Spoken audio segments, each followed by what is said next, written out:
Just so you know, men, y'all lead. Y'all are made leaders.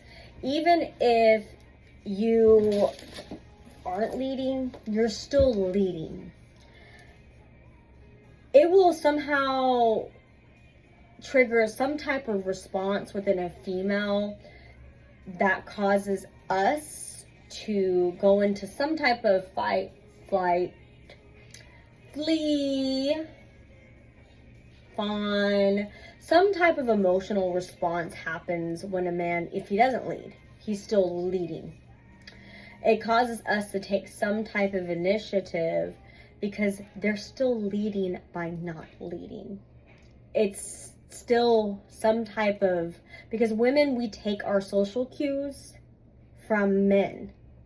So when a man doesn't do anything, like whenever it's like a man simply saying, like, here, you pick like what you want to eat, that is a woman literally saying, okay, like, I'm gonna have to make the decisions. And futuristically, it's gonna activate something within most of us as we're older that's going to look at a situation and think about previous times in our lives where we've carried all the weight of that. So when a guy pretends like he's so aloof and he's seeming like he's more laid back, really what it's actually triggering for us women is an emotional response that is saying you cannot make a decision. You cannot choose. You cannot actually take initiative. And you don't want to. And you're going to actually make us bear the weight of everything. And 9 times out of 10, this is usually the case. The other thing that like men do that typically are of that same caliber is, this is just like my experience, and I would say that I have some pretty decent experience when it comes to just interacting with guys in general. For one, I grew up with a household of men. 2, most of my friends were guys. And 3, I got along mostly with my brothers. 4, I worked in a barber shop. I've worked in strip clubs, like, so also reading men is pretty common, and I have a lot of experience with men, just in general. And also in college, that's a lot, I wrote a lot of my, like, dissertations and stuff like that on these particular psyche. This is what I chose to study, even as far, like, in military psychology and various components of this particular, just various avenues. I chose my case studies with these things. A lot of people don't know this side of me. A lot of people don't even know that I'm even smart. But I'm saying all this because quite literally that a lot of times men look at me and they approach me and they see a girl with a lot of tattoos and crazy colored hair, and they're expecting something. Recently I had a guy that I guess pursued me. However, because his ego is some type of way, and he wanted to remain some type of aloof or whatever, he repeatedly said that he had been single for, like, I don't know, 6 years or something, and by choice. And I don't know, like, what the purpose of him telling me this information was, because I was very adamant in telling him that, because he asked me like what I looked for in men, and I just told him straight up, I'm not looking for any man. Like, I don't look for men in general. I've never went looking for a man. Like, and no offense, I mean, look at me. I never had to look for a man. And I'm not boasting for that. It's just like, biblically, there's nothing biblical about the concept of a woman looking for a man. It was such a weird princess man thing, which played out that way because it's just like the way that he wanted. I don't know. He's like, I don't know if he wanted to be like a vampire and have women come to him or what, but like it's just like, no, men come to women. Men pursue women. Like, I don't know if this is just a cultural thing or what, but I don't look for men. It's not a word search. I'm not looking, and I suck at word searches too, y'all. Like, part of my hyperlexia has always made it impossible for me to do word searches. Like, even as a kid, it was just like I could do a word search for maybe less than 5 minutes in my ADHD, and the way that like pictures and words and just certain things, like, it just made it very difficult for me to do word searches. So you think I'm fixing to go search for a man? No, baby. No. There's so many cooler things in the world. We live in a beautiful world that God has created. There are so many cooler things to do in the world. I have a child. I have a daughter. The only man that I should ever be searching for, and I don't want to speak that over my life. I don't want to search for my child. But like, that's just wild that any man, what do you look for in a man? Like, these are odd terminology that, like, why would I need to look for something in somebody? And maybe this sounds super autistic. Maybe this is the very literal portion of an autistic thing that is me with words, and maybe y'all can explain it a little better to me, because like I don't understand like these concepts. Like, I don't want to look for people like that. I like people that are honest and genuine, but for me, my utmost value is God. People that are seeking the kingdom of God, that like to be in the Word and in the Bible. I don't want somebody that isn't active in church. I don't want somebody that doesn't go to church now and that's going to go to church later on because they see me in church. I don't want to disciple a male. I will, teach somebody about Jesus, but I don't want to disciple a male that I'm in a relationship with, because I've done that before and they resented me. There is nothing wrong. There is arguments all over the evangelical circles about women teaching men, and I'm not going to get into that argument. I'm just not. But there are plenty of men that will resent a woman, not because she's a woman, but because she knows more than him. And then there's also some spaces where men find themselves attracted to a girl simply because she is teaching him. And that feels like that maternal thing, that it creates the oxytocin, and so therefore that makes a male feel safe and activates a maternal portion of them where maybe they don't have such a strong like relationship with their mother, or that relationship is estranged, and so therefore when a woman actually shares information with them, they feel safer. And so I, in a loving relationship with a male where we're both equally yoked and seeking the kingdom of God. Also, I'm not sexually active. I don't have a desire to be sexually active. I don't want to be sharing my body with people. And let's be honest, like this culture, this world, they live for the streets. So, and there's not a lot of people that are going to respect that boundary.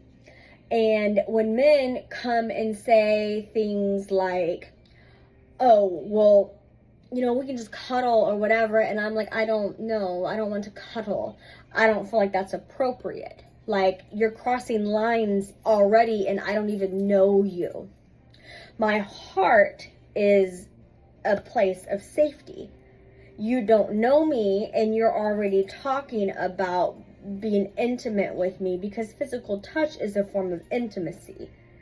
And so you're already trying to cross personal boundaries.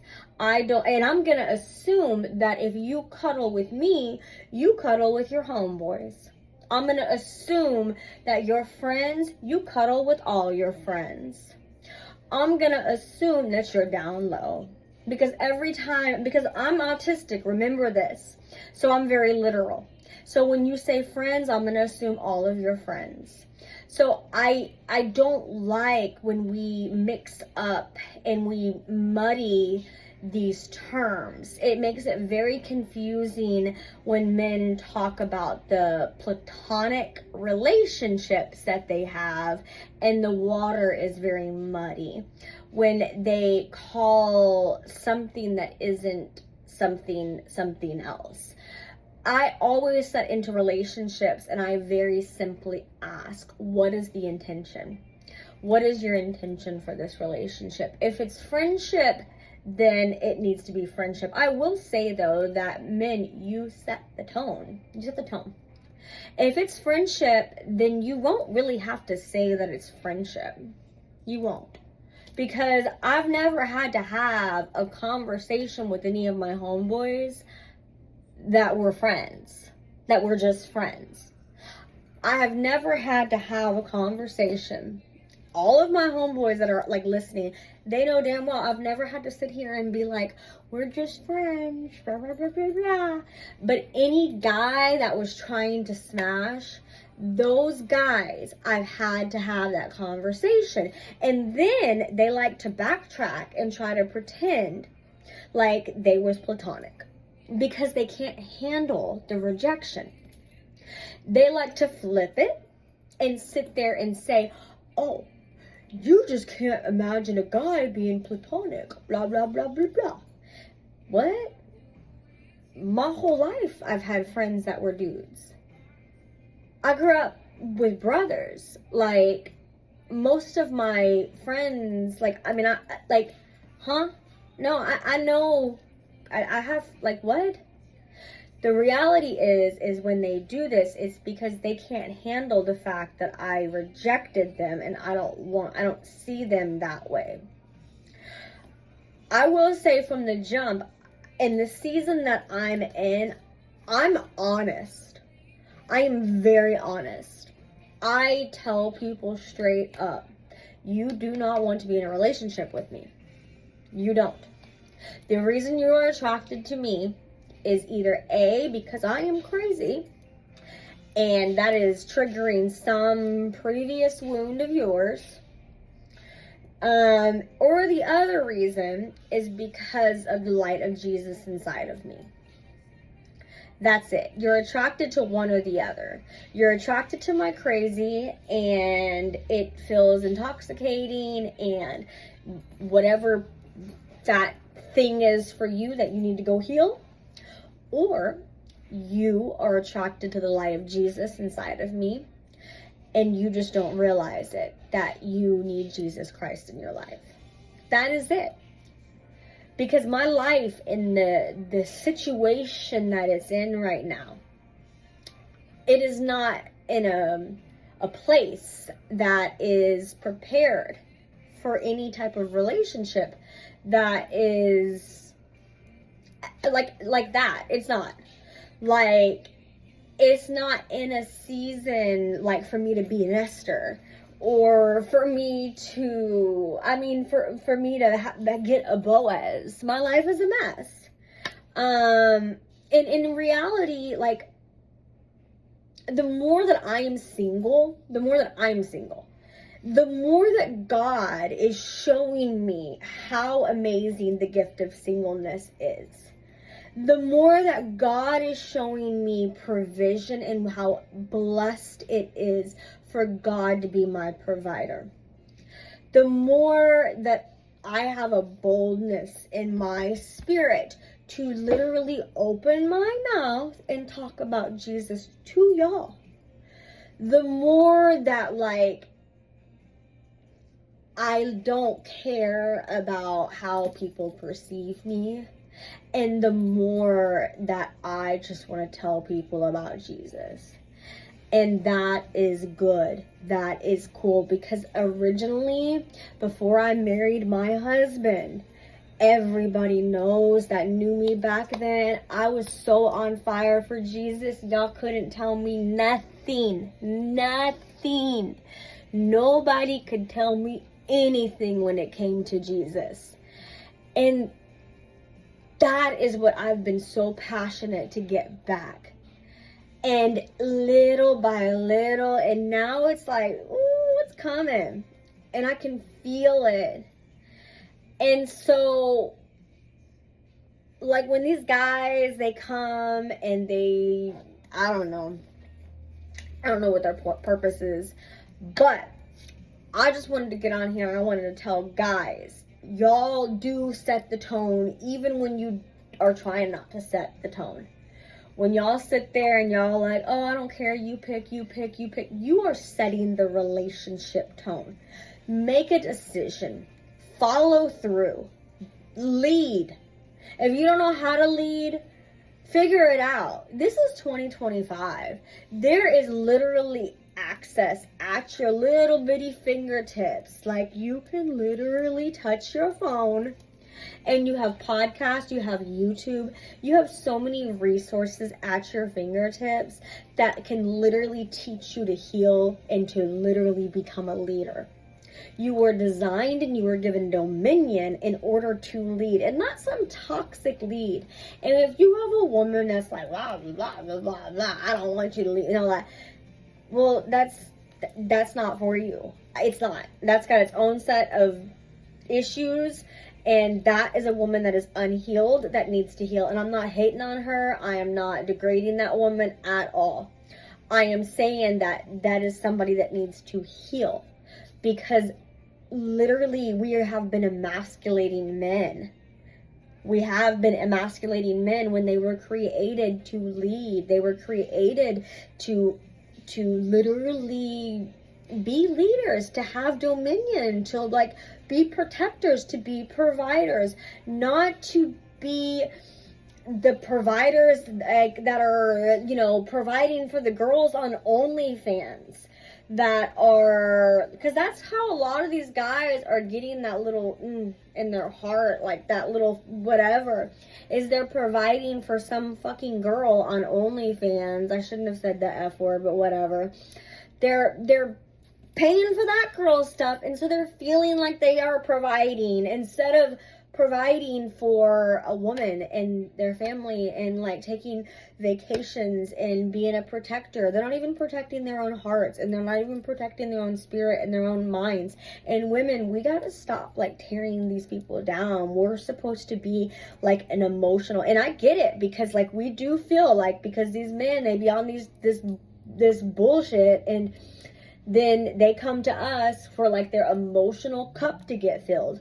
We have to have our own boundaries too, absolutely, because they cannot just keep taking from our cup and not putting anything into it that's good. So as far as how we navigate that, I don't know yet, but we're gonna figure it out. I mean, I know that like Jesus and stuff, so we just need like Jesus juice. Yep. Okay, bye-bye.